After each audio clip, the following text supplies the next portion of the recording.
rok. Pro něj jsem pouhej bratrocvok.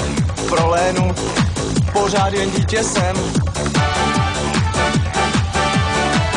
Filip má v hlavě velký sen.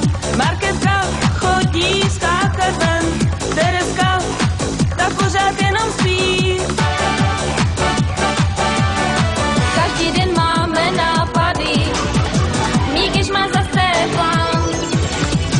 Vám všem a Evě můžem říct, že nás zas čeká plán. A pak už non-stop bude spát non-stop.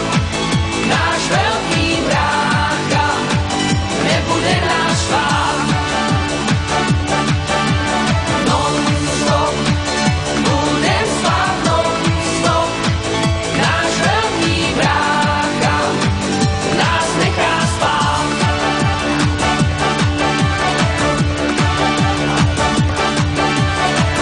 Karel zná naše nápady, před ženou mu to neladí. Oksaně jí to však nevadí.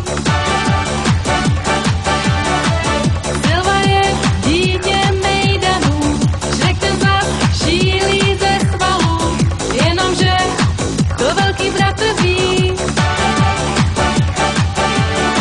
Každý den máme nápady, až do večera plán.